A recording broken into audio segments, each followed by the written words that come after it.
શ્રી કૃપાલુ હનુમાનજી મંદિર દ્વારા પવિત્ર રામનવમી પર્વની ઉજવણી ધામધૂમથી કરવામાં આવી રહી છે। આજે મર્યાદા પુરુષોત્તમ ભગવાન શ્રી રામના જન્મદિવસ નિમિત્તે સમગ્ર ભારત રામમય બની ગયું છે અને દરેક જગ્યાએ ભક્તિમય માહોલ જોવા મળી રહ્યો છે।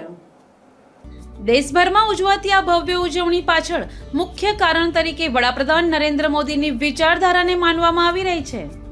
તેમના કાર્યકાળ દરમિયાન અયોધ્યામાં ભવ્ય રામ મંદિરનું નિર્માણ થયું છે, જેના કારણે આજે રામનવમીના પર્વે સમગ્ર દેશમાં અનોખી ખુશી અને ઉત્સાહ જોવા મળી રહ્યો છે।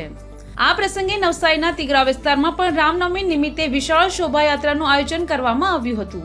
શોભાયાત્રામાં મોટી સંખ્યામાં ભક્તો જોડાયા હતા અને જય શ્રી રામના નાદથી સમગ્ર વિસ્તાર ગુંજી ઉઠ્યું હતું। ધાર્મિક ઉત્સાહ અને ભક્તિભાવ સાથે ઉજવાતી આ રામનવમી સમગ્ર દેશમાં એકતા અને આસ્થાનું પ્રતીક બની રહી છે। આજે સમગ્ર ભારત રામમય બની ગયું છે। આજે ઈશ્વરના નાથ ભગવાન શ્રી રામ મર્યાદા પુરુષોત્તમ ભગવાન શ્રી રામનો જન્મદિવસ છે। આજે તમે જોઈ શકો છો કે સમગ્ર સૃષ્ટિમાં હાહાકાર મચી ગયો છે।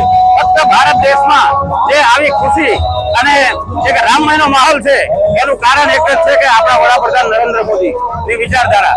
નરેન્દ્ર મોદી વડાપ્રધાન બન્યા પછી અયોધ્યામાં ભવ્યથી ભવ્ય રામ મંદિર બન્યું છે અને આજે જે રામ મંદિર બન્યું એના કરતા જે આજે ભગવાન રામનો જે જન્મનો દિવસ છે એના અનુસંધાને સમગ્ર ગુજરાત નહીં પણ સમગ્ર ભારતમાં એક ખુશીનો માહોલ છે। આજે અમારા ગામમાં પણ એક વિશાળ શોભાયાત્રા રામનવમી નિમિત્તે નીકળી છે।